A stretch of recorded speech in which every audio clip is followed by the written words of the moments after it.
Welcome to KHM Today, your weekly resource for industry news and straight up fun. I'm your host, Carolyn Orff, and today is July 20th, 2022. Thanks so much for hanging in there with us as we struggled with a few technical difficulties this afternoon. So let me know that you're here by posting something in that public chat. But you guys, in my mind, we are halfway through summer. In 1 month exactly, I will be moving my first child into college. So there's a lot going on here in my brain. So begin the prayers now, folks. I sure need them. So we had such a great time last week at Destination Success. It was one of the best events I have ever been to. The agents, the suppliers, the fun, the giveaways, it all made for a really special week. But one of the things that I love the most about being in a room full of travel advisors and suppliers is I love to get ideas for this show. So a lot came out of last week. So I'm excited to bring some of those ideas to you guys in the coming quarter. So just a couple of updates. Actually, one huge update. You guys, the CDC has dropped its cruise program. What does that mean? It means the cruise lines are in charge of themselves. So this is fantastic. They're very capable figuring this out and continuing to keep the passengers' safety at the forefront of their mind. So this is a big change up, and we're going to hear more about this in the coming weeks, what that means, if anything different. But that program has been dropped by the CDC. So that's about all the news I have for you today. I'm sure there's more in the news. Stay cool. It's hot across the globe, but we have a really important Ask KHM today. This was sent to us, so I thought I would address it because I think it's a really important one. So here's the question. Are you guys ready? So what do you do or how do you respond when you find out a client has been working with another agent when they have been working with you as well? So type your responses in the chat here because I'm interested in what you have to say as well. I reached out to some of my travel friends to see what they would do. And I wasn't surprised to find out that everyone had encountered this at least once in their career. And I was also I wasn't surprised at all, but everyone handles it for the most part the same way. So how do you handle the fact that someone might come to you and they're already seeking the advice of another travel advisor? So the first thing is a lot of my travel advisor friends said a lot of times our clients don't know what we do, how we get paid, how it all works. So explaining to them, educating them on this process is key. And it's also a great qualifying question that, someone might ask when they're asking things, like dates of birth and where do you want to go and where have you been before? It might be, I always ask the question, have you done any research on your own? And maybe the other question is, have you been in contact with someone else in regards to this trip?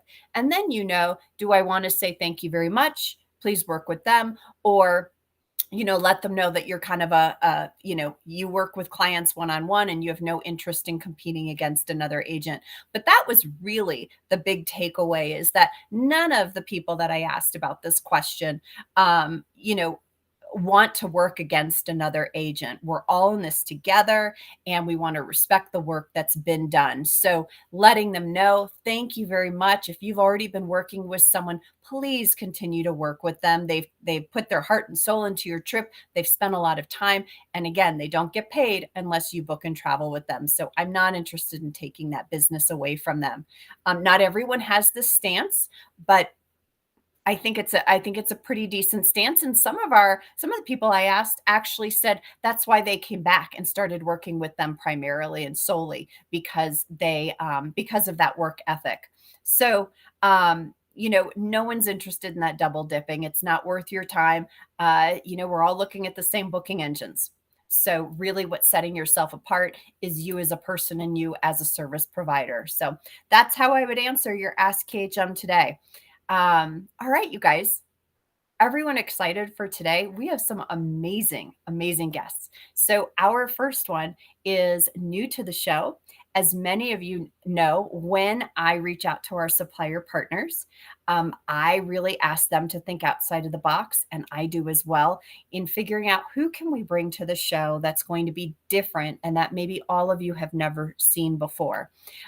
So our good friends at Holland America came through with our next guest. So please welcome Rebekah Law, who is a cruise director with Holland America Cruise Line. Welcome, Rebekah.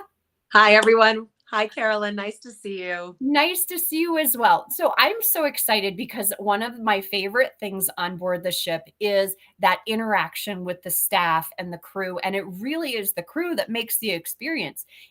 That's almost second to where are we going? Yeah, absolutely. And especially at Holland America, that is very true. That's one of the reasons our guests come back so much is because of our crew. They're awesome.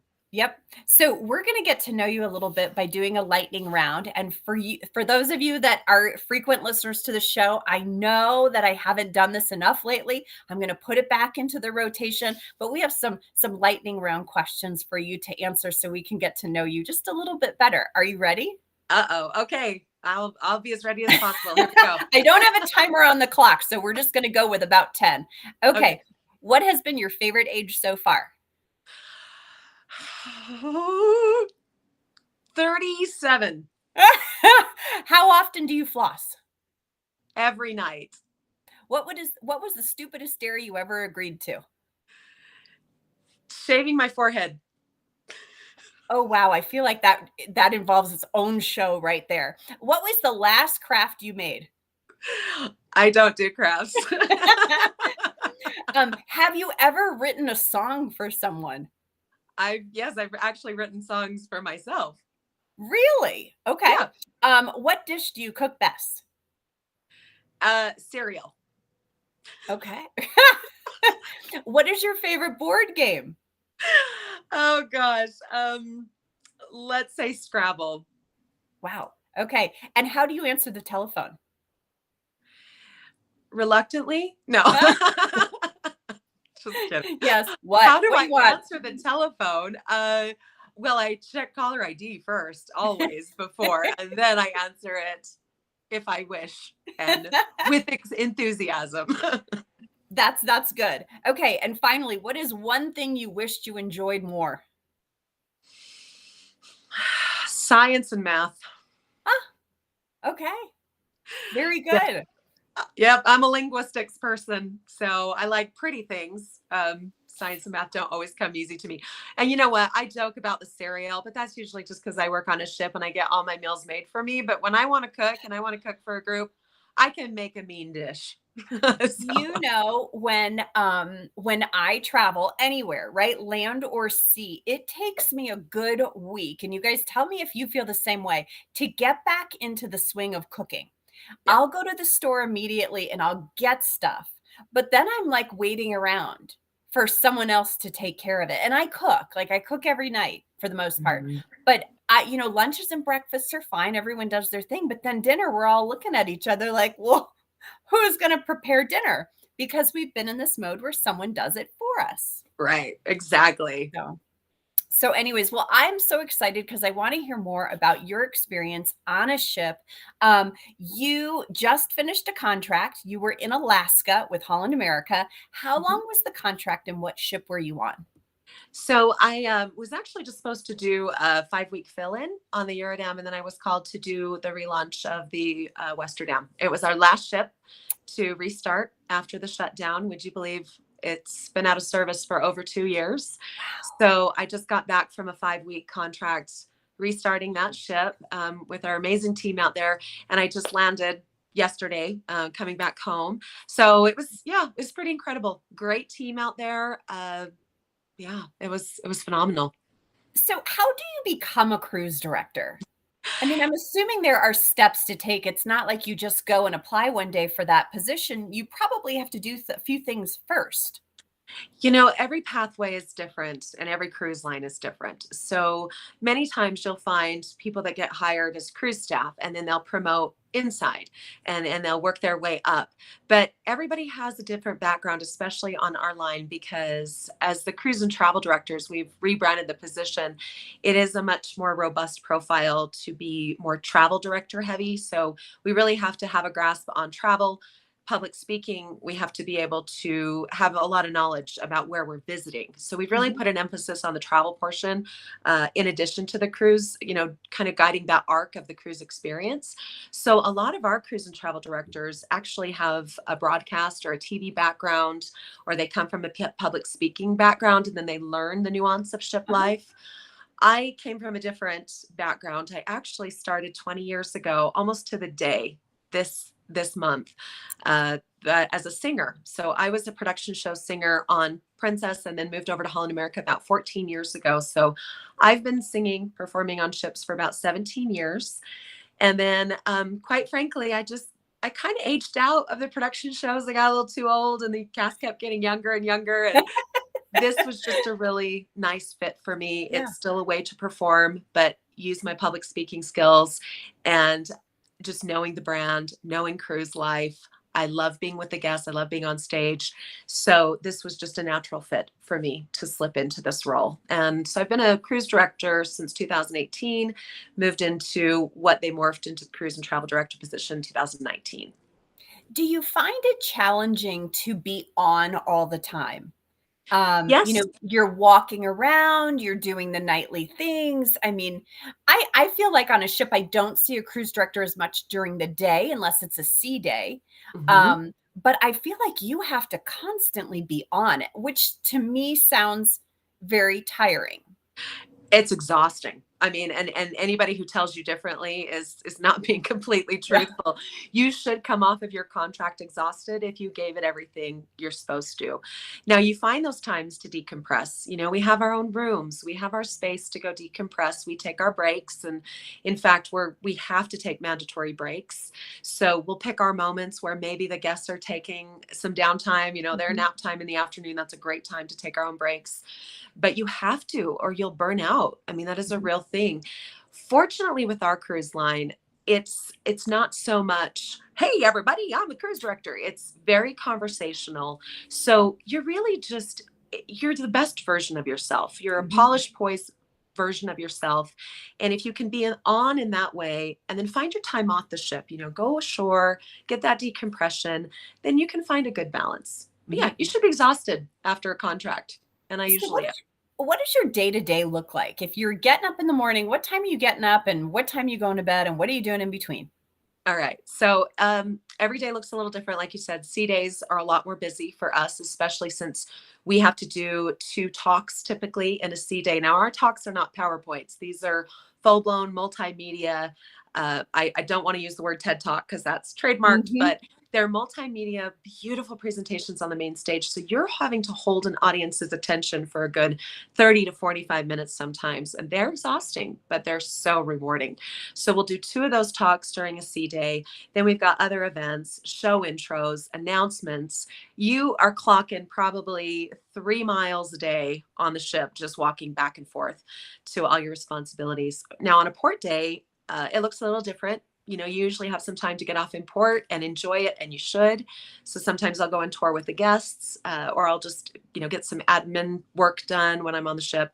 And then, of course, our turnaround days are very, very busy. So Yeah. those are long days as well. I'll get up anywhere from 6:30 in the morning, depending on, if it's an early port or Glacier Bay, to, sometimes I'll sleep in until 8 o'clock if I've had a late night and Mhm. it's an hour forward, so because I'm usually out late walking music walk Yeah. and going to the shows and promoting our live entertainment at night. How much of that do you have a hand in as far as like the scheduling or, bands changing? I know I have clients that literally want to know what bands are playing on their sailings. And I've tried so hard to find out, but it's kind of kept under wraps because things can change so quickly and you don't want someone to be disappointed when they get on board. So do you typically know each week what's happening and the schedule looks the same, but you're slotting different people in? What does that look like? Yeah, so it's a great question. And actually, for every cruise line, again, it's very different on this position. A lot of cruise lines have a cruise director that serves as the entertainment director. They're more responsible for scheduling and booking acts, and they Mm. have more managerial duties. In my position, we actually kind of did away with that and gave it to the stewardship of the entertainment director, which I kind of love because then I can focus on being guest facing and focus on the Mhm. things that aren't diverting my attention. So I have very little to do with booking any of the acts or even the scheduling of them. Even our entertainment directors don't actually book our acts, they do manage them, and Okay. they are working with the office to schedule everything. But I would caution against trying to promise any guest a particular act to go see. Like you said, things change all the time, especially in this post-pandemic landscape. And people testing positive or needing to transfer to this ship, or, things change last minute and people get moved around. So, um, I would say if you really love a band like the BB King's All Stars, a lot of our guests actually follow them, Huh. and then they'll follow their social media and see where they are, and then they'll book a cruise to go visit them. And that would probably be my word of advice. Yeah, that's fantastic. What would you say is the best part of your job? Oh my goodness. I can list off three top things. I mean, obviously the travel has been incredible. It has allowed me. I mean, I haven't been to all 100 countries and 7 continents by cruise ship, but I've been to most that way. And if it's not, then it's using my connections that I've made or just my love of travel and being more savvy, having worked on cruise Mhm. ships for 20 years. So the travel's huge.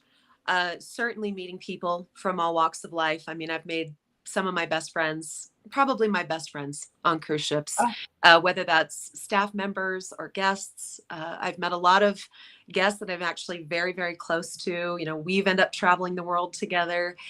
And so I would say that those are probably the two top. And then being able to show my family, because anytime I get a contract, of course, my family, well, where are yeah. you going? And then they come sail.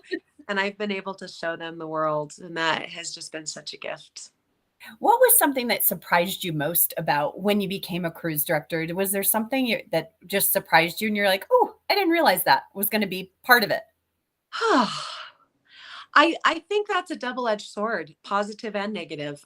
Positive being just how close I would get to people and how important that became to me, Mhm. and just how much I would end up loving it and being tethered to this life. I started this whole life 20 years ago thinking I'm just going to do one contract, get it out of my blood. 20 years later, I mean, it just keeps you tethered. The negative is that exhaustion. You don't realize just that burnout that happens mentally and just the hours you're putting in. But it's kind of a rewarding exhaustion. I Yeah. don't know. You kind of sleep it Yep. off when you get home and then you're fine. Yeah. So yeah. We have a couple of questions. I think it's hilarious because someone wrote, "Who naps on a cruise? There's always so much to do." You'd be amazed. Even my younger friends, they're always napping because, it's just, especially that lull of the ship. I mean, Yes. you got to take your naps. That's Yeah. just important. Just a quick power nap. I usually take mine in the spa on the The thermal thermal bed. beds. Yes, it's horrible. Like, to the point where my husband's had to call the spa before and be like, "I think she fell asleep. Can you go wake her up? Because dinner's in, like, 15 minutes and she's not back yet." So, it's just when I win the Powerball, I've always said I'm gonna put one of those in my basement with the nice heated tiles. It's just amazing. They are Um, amazing. and then I don't know if you know the answer to this, but what's the difference between the Eurodam and Westerdam in your opinion? Well, the Eurodam is the signature class, and the Westerdam is a Vista. So signature is a little bit bigger. It's got a few more amenities. For example, it's got the Tamarind restaurant, which is always a guest favorite. It's one of our personal favorites, and it's just a little bit. It's more updated. It's newer. We always call the Westerdam the Besterdam. It has a certain chemistry on that ship that just will always be with its crew and its team, and it just has this vibe about it. But the Eurodam is kind of one of the fleet's beloved ships. Things just seem to go right on the Eurodam. So I just don't think you can go wrong with either one. But those are the main differences. It holds slightly more passengers. It's got an extra deck and a few more amenities. So we were laughing before we went live. I asked you, when you get off the ship, do you sway? And your answer was? I don't just sway. I will fall over randomly sometimes because land legs are a real thing, like those sea legs. You start to kinetically anticipate the movement of a ship, especially having been on for 4 or 5 months. And so when you get back to land and your body doesn't realize that the land isn't moving really. So you anticipate it and then you just fall over. And I just fall and I say, well, I know I'm a klutz, but it's just what I do. Yeah. How do you explain that one out in public, that without going on forever and ever about where you've been for the last half a year? See the ice? Very funny. Yeah. Mind the ice. 100-degree weather, mind the ice.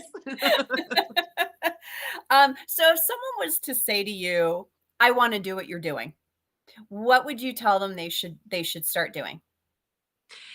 Well, a lot of people say that they want what I do for a life. And then when you really look at the reality of it, they realize that that is not a reality for their own lives. It's really hard with a family. I'm not married. I don't have kids. I have a wonderful extended family that I adore, but you really have to be catered to the actual lifestyle. That's check number one. Make sure you can handle seasickness. You can handle being away from home for long periods of time. There's all these things that you have to check off before you can even consider it. And then you really have to look at what it takes skill set wise. I mean, I think a good cruise and travel director or a good cruise director will hopefully make it look easy. So I think a lot of people assume that it is. And there's a lot that goes into being able to be articulate in, random moments that are maybe they're emergent situations, and you have to think on the cuff and you have to be able to deal with guests very well, be diplomatic. There's a lot that goes into it, and every cruise line is different. So with my job, first question that I know my vice president's going to ask is, are you able to do these EXC talks? That is first and foremost. And if you can't, it's a no-go. Right. Right. Do you know, Rebekah, that's the only itinerary that I ever go and listen to anything anyone has to say, and that's Alaska. Other than that, I'm not interested. But Alaska, I actually go and listen. And I kind of laughed at myself because I don't go to listen to lectures or port talks or anything like that. But I do for Alaska.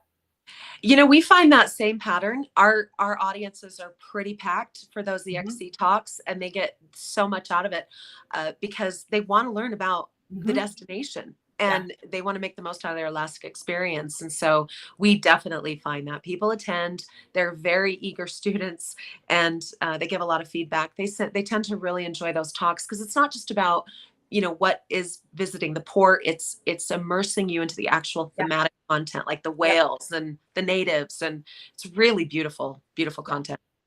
I had to chuckle, and I'm hoping that you guys caught this as well when Rebekah said everyone wants to do the job. They think it looks a certain way, and that's the way the job of a travel advisor looks a lot of the time as well. And if you're doing the job right, then that's what it looks like, right? It looks very easy from the outside, but inside, the actual inner workings, it's quite a challenge.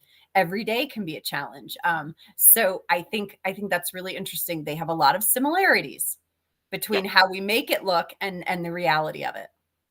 Exactly. They always see the benefits, the benefits of travel, but they forget all the work that actually goes into making sure everybody else is enjoying their travels. Yes. So last question for you. Do you have another contract, or are you waiting to find out? Do you know when you'll be heading out again? I do actually. For the moment, just for personal reasons, I am doing more shorter contracts. I'm helping with a lot of fill-ins and things that our company needs kind of last minute or just looking ahead and seeing a big event. So our big event that's coming up in October where we are celebrating our 150-year, we're starting to celebrate our 150-year anniversary. We are going to be replicating the original crossing from Rotterdam to New York City and on to Fort Lauderdale on the Rotterdam, our newest flagship.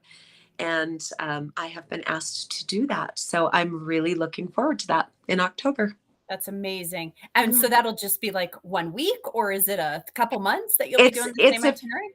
Yeah, it's a few weeks. So I'm going to be sent over just a couple weeks before to kind of get everything set up. As you know, or imagine, we're going to have a lot of events, special events, and we'll be doing a special event overnight in New York City. So we just have to get everything prepared. And then that particular crossing is 15 days. Wow.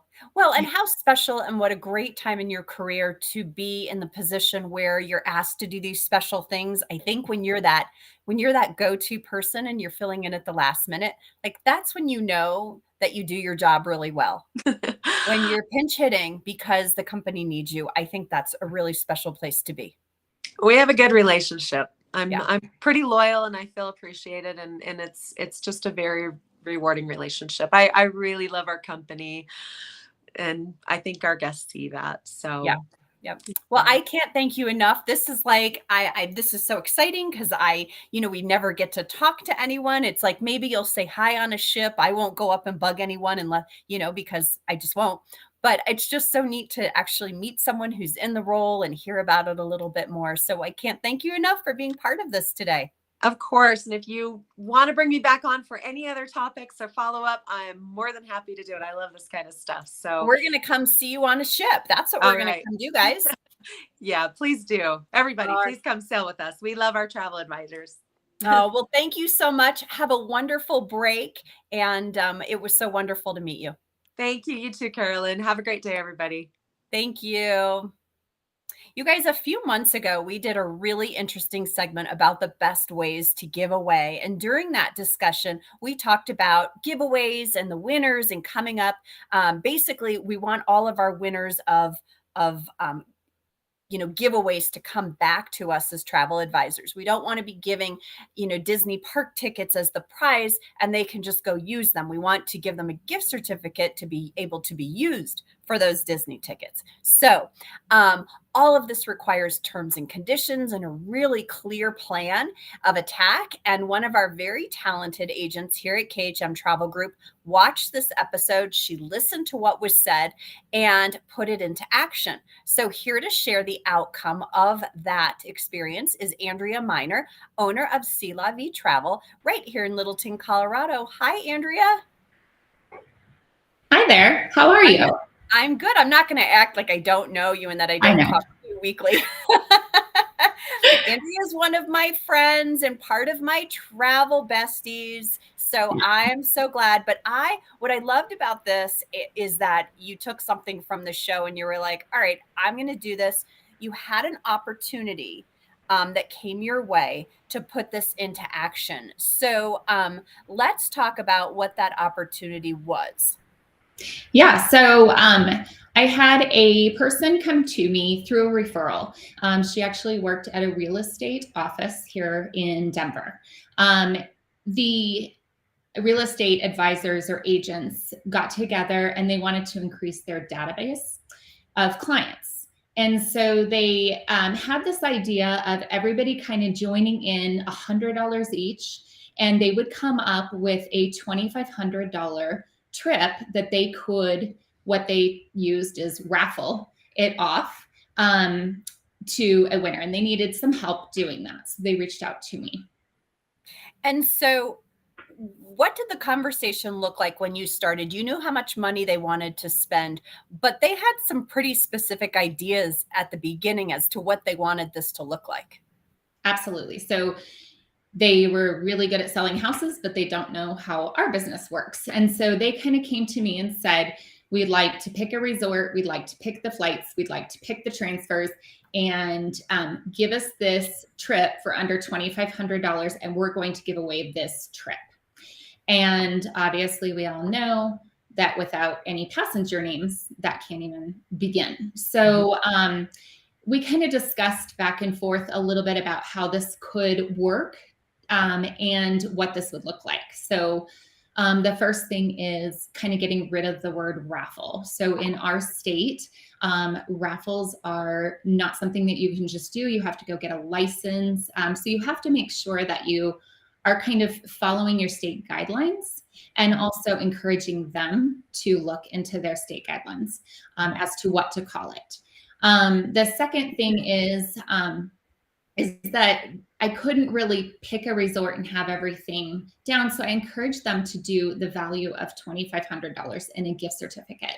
And then that way the winner of it could choose a vacation that was similar, maybe around the $2,500 budget, but they would have the opportunity, if they wanted a $10,000 trip, to just use the $2,500 towards that. So you worked with, because terms and conditions are very important when it comes to this, because you want to have a time frame, you want to know what they can use it for and what they can't use it for. So you worked with our compliance team on this piece, right? So what did that look like? Yeah. So I don't know if I said this before. This was the first time I had ever done anything like this. So it's very new to me. I knew it was going to be a big learning experience. And so I reached out to the KHM compliance department, and Janet helped me immensely. And what she sent me, we kind of talked back and forth about what this would look like. And she sent me a just kind of a guide that had a gift certificate and fundraising kind of guide, what I needed to include, maybe things I needed to think about. So that was a great starting point. And then from there, Janet and I kind of talked a little bit about, how is the money going to transfer? What did this look like? So Janet really encouraged the funds to be put on a Visa gift card and to be held there. And I thought that was a great idea. And we'll go into that learning part a little bit later. The other thing is the travel protection that could be taken out. It needed to be a travel credit. It cannot be a cash back option in this situation. So it could go back as a travel credit. And then the last thing is to make sure that Visa card is kept all the way through the transaction and past travel, because if anything happens, it is going to go back onto that original form of payment. Okay, so you've got all your ducks in a row. The real estate agency does what they're supposed to do, and you end up with this winner. Who is the winner, and what did they do? Yeah, so first I put together a flyer because I really wanted to make sure that everybody was clear with the terms and conditions. And so I put together a flyer that like I said, they really wanted to nail down a resort. I kind of wanted to keep it a little bit more broad. So we put together something that said, hey, this is what your vacation could look like, to give kind of an idea and entice people to give their name and phone number for them. So we started there. And then I put together, well, it was kind of funny. I got the call that the winner had been chosen, and they were actually in Iceland at the time. And so I thought, well, this is great. These people travel. And so this will be really wonderful. I had a consultation call with them and quickly learned that they were definitely not the traditional traveler. And they like to stay in hostels. They like to backpack. They kind of fly by the seat of their pants. They don't really plan anything. They buy a plane ticket. They hike around, stay at an Airbnb if they can get one, kind of situation. So definitely very different than my client base. Okay, so you're having this conversation with them, and it sounds like you had to do a little bit of a pivot, because what they were coming to was with was not what you were expecting. So what did that first pivot look like? What did you offer them based on the information they gave you about their travel style?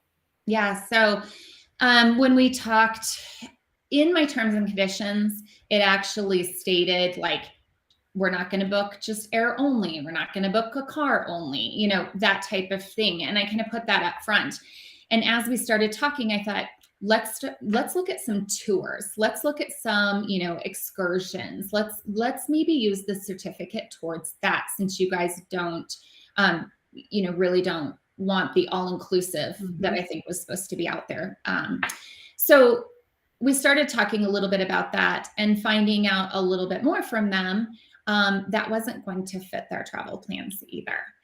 They kind of they said, sure, like if someone wants to hike the mountain outside Peru, we want to do that. We want to just go on a hike, but we don't really want to be with like a group, and we don't really want to have a private where it's like planned. If someone wants to kind of make sure we don't get lost, sure. So that wasn't going to quite work. So at this point, as I'm hearing this, you are kind of like sort of hitting walls with this couple, and you've got this gift card of $2,500. Yeah. So what did you end up doing? So as we all know, there is lessons to be learned in everything. And sometimes it's okay just to bless and release. So they were not going to conform to anything. We couldn't find a halfway meeting ground at all. And so I said, you know what, let's just use it to book your United tickets. So we booked the airline tickets. So I did break my own rule for sure. But it worked out best, I think, with this couple. And so at the end of the day, you really spent a lot of time and energy making sure that you had all of the pieces right. And you just ended up with this client that was so far away from what you actually thought you were going to get out of this. So what are some things that you learned? And would you do this again? Yeah, so I absolutely would do this again. And I learned a ton.